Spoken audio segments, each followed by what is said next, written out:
Assalamualaikum warahmatullahi wabarakatuh. Yang terhormat Ibu Vina Datina selaku dosen pengampu mata kuliah Komunikasi Antar Budaya.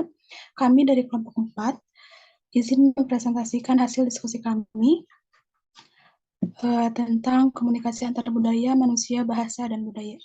Next. Kami terdiri dari 3 orang anggota, yaitu Yani Suryaningsi, Mitar Nizaluku, dan Grace Natania. Next. Di komunikasi antar budaya karya Dedi terdapat ada manusia budaya dan bahasa, ada air dalam bahasa Inggris dan bahasa Hopi, lalu ada hipotesis Sapir-Whorf, terus ada meraih dalam bahasa Navajo dan bahasa Inggris, lalu ada perbedaan antara orang-orang Navajo dan orang-orang Hopi. Lalu ada dimensi waktu dalam komunikasi antar budaya, terdiri dari waktu dan perbedaan budaya, lalu futurisme dan komunikasi interkultural, lalu mengatur waktu atau timing dan menjaga waktu timekeeping di antara budaya-budaya. Lalu ada pacu hidup, tempo budaya, dan komunikasi interkultural. Lalu ada taksonomi lingkungan waktu. Next.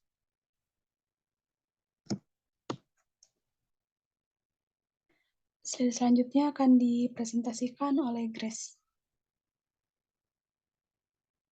Pertama, kita akan membahas air dalam bahasa Inggris dan bahasa Hopi. Dengan membandingkan bagaimana bahasa Inggris dan bahasa Hopi menunjukkan H2O dalam keadaan cair, akan tampak jelas bagaimana budaya mempengaruhi bahasa. Bahasa Inggris kebanyakan bahasa Eropa hanya mempunyai satu kata water dan tak dipersonalkan untuk apa zat tersebut digunakan atau seberapa banyak.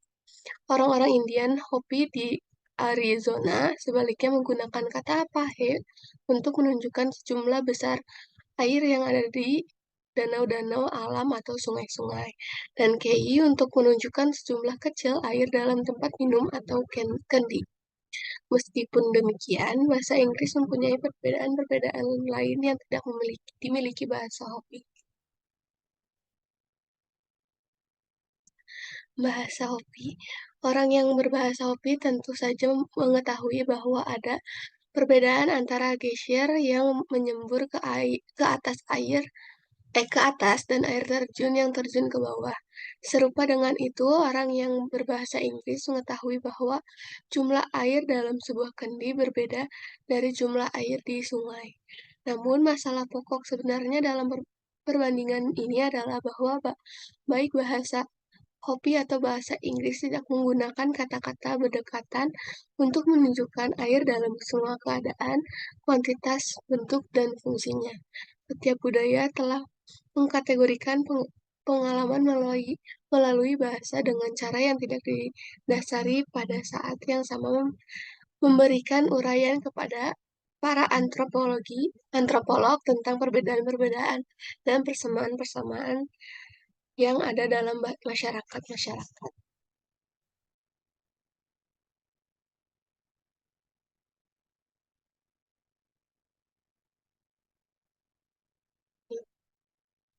Hipotesis Sapir-Whorf.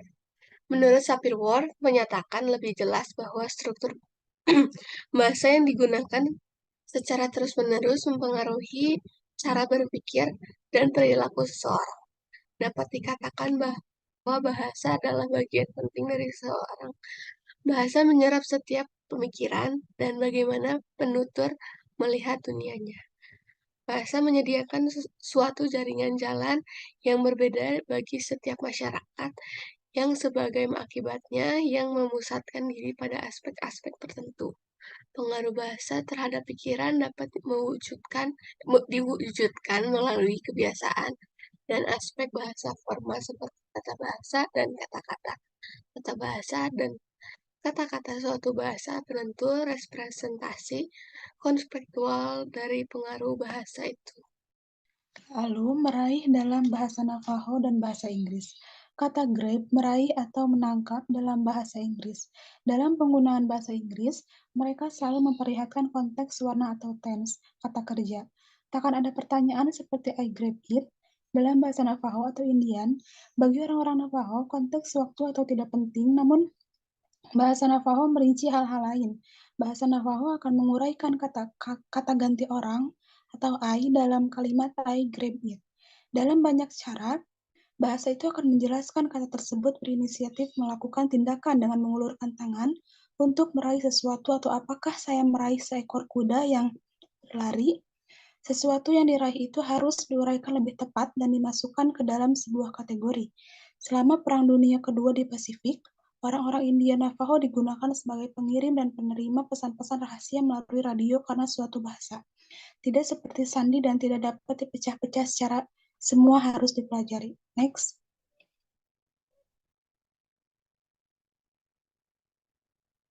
Lalu ada dimensi waktu dalam komunikasi antar budaya.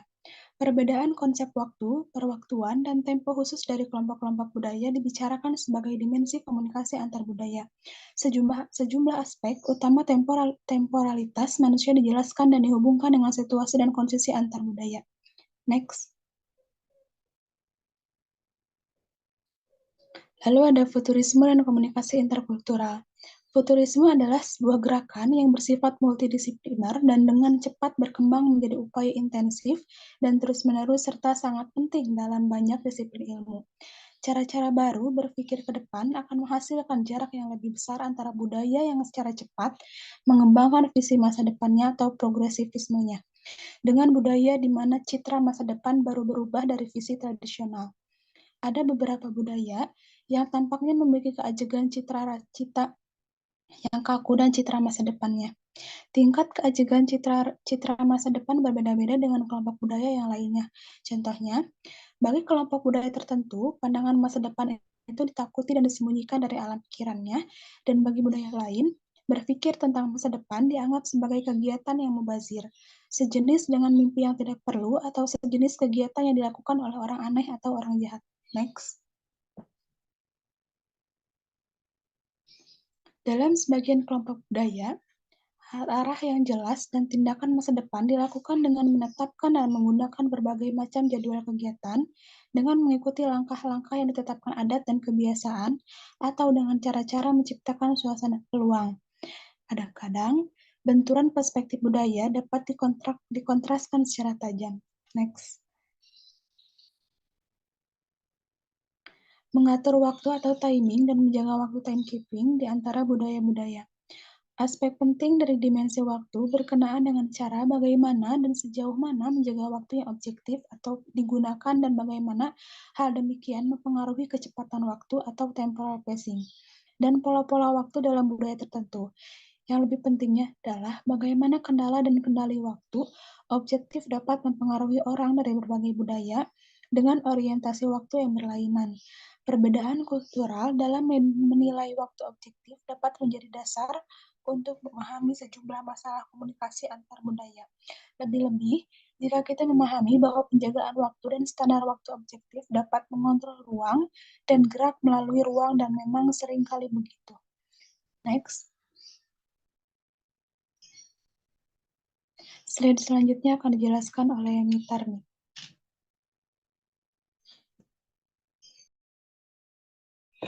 Di sini saya akan membahas mengenai pacu hidup, tempo budaya, dan komunikasi interkultural. Jadi pacu hidup kelompok budaya berkenan dengan bagaimana tingkat-tingkat pengalaman waktu diintegrasikan oleh anggota atau kumpulan individu dalam kelompok tersebut. Jadi pacu hidup adalah salah satu kelompok budaya yang berstandar dan kebiasaan perilaku waktu yang mendasari interaksi di antara anggota-anggota kelompok budayanya. Yang penting dalam pacu hidup kelompok budaya adalah bagaimana bentuk pengalaman waktu subjektif dan objektif berinteraksi. Dengan kata lain, bagaimana interaksi antara bentuk-bentuk pengalaman waktu yang berbeda dalam budaya tertentu dengan bentuk-bentuk pengalaman waktu yang agak konstan dan konsisten, sedangkan membantu menentukan tempo yang khas dari satu budayanya tersebut. Sebagai kelompok budaya menggunakan bentuk-bentuk bagi waktu objektif yang agak konstan atau jam, timers, bell, dan jam-jam harian. Ini mengembangkan lingkungan waktu yang khas dengan membaurkan waktu objektif dengan kegiatan dan peristiwa personal, sosial, dan kultural. Next. Ada taksonomi lingkungan waktu. Taksonomi yang diistisarkan di bawah ini mula-mula dikembangkan sebagai usaha parsial dalam mendefinisikan kronemika perilaku manusia. Taksonomi dapat digunakan untuk menganalisis dan menelaah perilaku waktu dan lingkungan waktu dari berbagai bentuk interaksi manusia. Yang pertama, ada dorongan waktu atau temporal drivers yang meliputi kegiatan bioritmis, keteraturan hormonal, dan metabolis. Terus yang kedua, pentunjuk waktu atau temporal signals berkenaan dengan penginderaan awal dan mendeteksi dorongan waktu sendiri dan dorongan waktu orang lain. Terus yang ketiga, ada sinyal waktu atau temporal signals, meliputi penentuan keberlangsungan perseptual dan interval yang menimbulkan indera waktu individual. Terus ada kontinuitas dan diskontinuitas yang menimbulkan pengenalan urutan dan keberlangsungan yang menjadi kebiasaan atau berubah-ubah. Terus yang keempat ada perkiraan waktu atau temporal estimates berkenaan dengan indera waktu dan perwaktuan. Terus yang kelima ada lambung waktu, temporal symbols, berkenaan dengan gambaran simbolik, urutan, dan keberlangsungan. Perubahan dan kepermanenan ini atau perspektif ini dan orientasi waktu, konsep tempo subjektif dan objektif ini berkenaan dengan waktu dan perwaktuan. Keenam ada kepercayaan waktu atau temporal beliefs berkenaan dengan asumsi-asumsi atau yang diterima orang sehubungan dengan sifat waktu dan ruang berkenaan dengan tingkat kelakuan dalam mempersepsi dan mengkonseptualisasi perilaku ruang atau waktu. Mengenai validitas pentunjuk ini, perkiraan waktu mengenai validitas informasi waktu yang timbul dari dorongan waktu, sinyal waktu, dan simbolis waktu. Terus kemudian ada motif waktu, temporal motif, berkenaan dengan maksud psikologis untuk mempengaruhi perilaku waktu, mengenai proses mengubah tempo objektif dan personal, mengenai upaya mempengaruhi dorongan.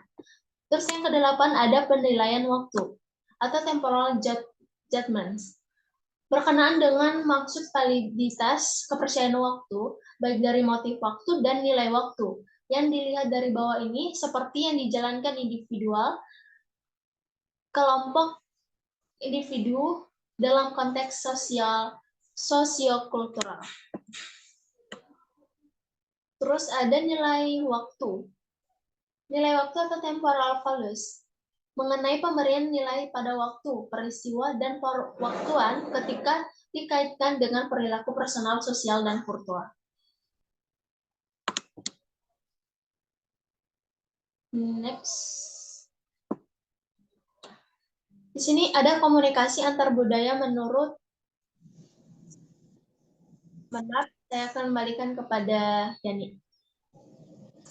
Lalu di sini kami ada review atau perbandingan dari buku karya Dedi, yaitu Komunikasi Antar Budaya dari Dr. Andes Haji Ahmad Sihabuddin, MSI. Di mana ada dua, yaitu penerapan bahasa dalam suatu komunitas budaya, isinya bahasa dan fungsinya, lalu ada gaya hidup masyarakat dalam berbahasa. Next. Penerapan bahasa dalam suatu komunitas budaya, bahasa dan fungsinya. Bahasa merupakan wahana komunikasi atau manusia dalam artian luas. Bahasa memiliki dua ciri utama. Bahasa digunakan dalam proses transmisi pesan. Kedua, bahasa merupakan kode yang penggunaannya ditentukan bersama oleh warga status suatu kelompok atau masyarakat. Menurut Montgomery 1986 dalam De Vito 1998, bahasa adalah sebuah istilah institusi sosial yang dirancang, dimodifikasi, dan dikembangkan untuk memenuhi kebutuhan kultur atau subkultur yang terus berubah. Karenanya, bahasa dari budaya satu berbeda dengan bahasa dari budaya lain dan sama pentingnya. Bahasa dari suatu subkultur berbeda dengan bahasa dari subkultur yang lain. Subkultur di sini adalah kelompok-kelompok dalam sebuah kultur yang besar. Dapat didasarkan atas agama, geografis, pekerjaan, suku bangsa, kondisi hidup, kebutuhan, dan sebagainya. Islam, Katolik, Kristen, Hindu, Buddha, orang Jakarta, Bandung, dan Surabaya. Kaum heteroseks dan kaum homoseks, suku Sunda, suku Jawa, dan suku Asmat, narapidana, penduduk desa, dan penduduk kota, semuanya dapat dipandang sebagai subkultur, bergantung tentu saja pada konteksnya. Kaum mayoritas umumnya merupakan kultur, sedangkan berbagai minoritas umumnya merupakan subkultur, tetapi tidak selalu demikian. Next.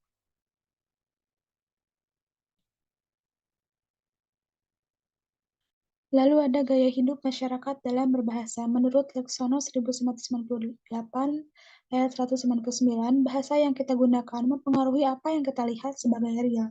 Tetapi bahasa sendiri tidak mempunyai tempat di dalamnya real tersebut. Itu sebabnya bahasa lebih daripada sekedar alat komunikasi. Bahasa adalah suatu kegiatan sosial yang terkonstruksi dan terikat pada kondisi sosial tertentu. Next. Slide selanjutnya akan dijelaskan oleh Grace Natania. Bahasa dan kebudayaan. Menurut Pencaraningrat, bahasa adalah bagian dari kebudayaan. Hubungan antara bahasa dan kebudayaan merupakan hubungan subordinatif. Suatu bahasa berada di bawah lingkupan kebudayaan. Samping itu, ada pendapat lain yang menyatakan bahwa bahasa dan kebudayaan mempunyai hubungan yang koordinatif, yakni hubungan yang sederajat yang kedudukannya sama tinggi.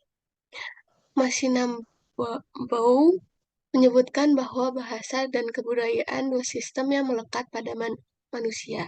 Kebudayaan itu adalah suatu sistem yang mengatur interaksi manusia di dalam masyarakat.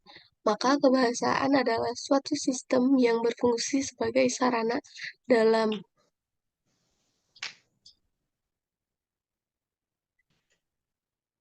kebudayaan terhadap komunikasi.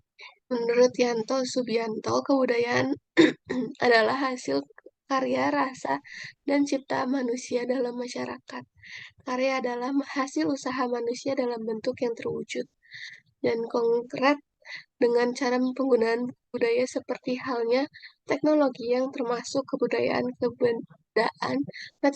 material kultur, rasa meliputi jiwa manusia mewujudkan segala kaidah-kaidah dan nilai-nilai kemasyarakatan dalam arti yang luas. Dalamnya terdapat agama, ideologi, kesenian, dan lain-lain. Hakikat kebudayaan sangat kompleks sehingga para ahli selalu memberikan peringatan, pemahaman, dan batas yang bervariasi. Wilson dalam Siberani mengatakan bahwa kebudayaan adalah pengetahuan yang ditransmisi dan disebarkan secara sosial, baik bersifat ekstensi, normatif maupun simbolis yang tercermin dalam tingkah laku dan benda atau benda hasil karya manusia.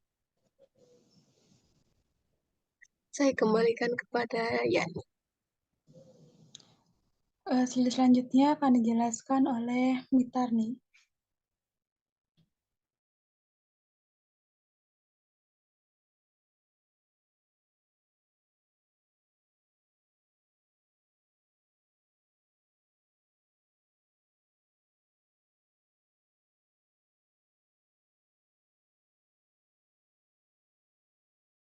Mohon maaf, Mitarni belum di-an.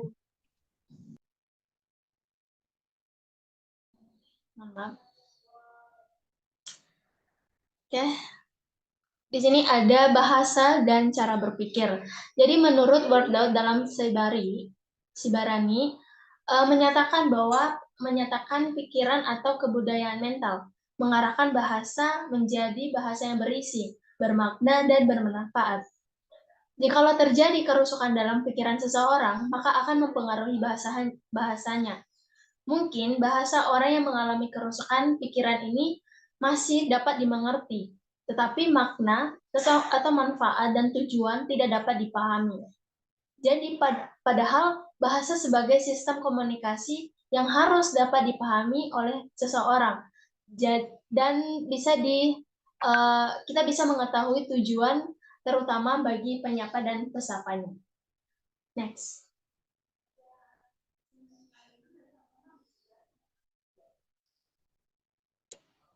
Salah satu contohnya yaitu dalam bahasa Barat.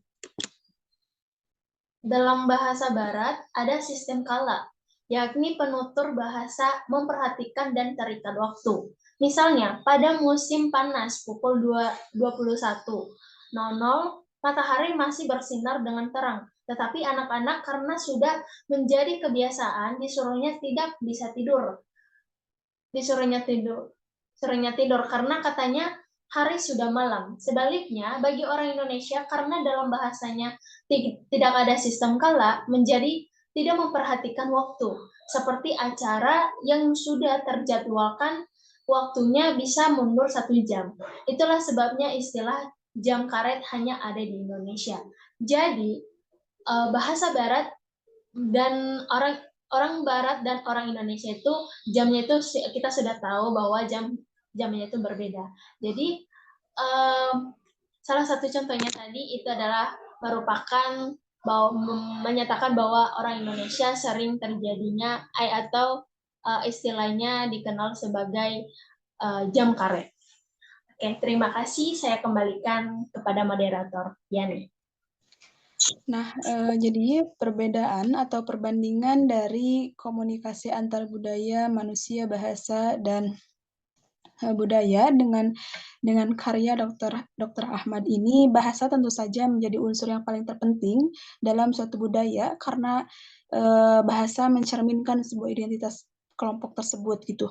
Nah, dari masing-masing kelompok ini, bahasa juga memiliki ciri khasnya masing-masing untuk atau sebagai penerapan bahasa yang dimiliki oleh kelompok budaya tersebut. Mungkin cukup sekian presentasi dari kelompok kami. Terima kasih. Assalamualaikum warahmatullahi wabarakatuh.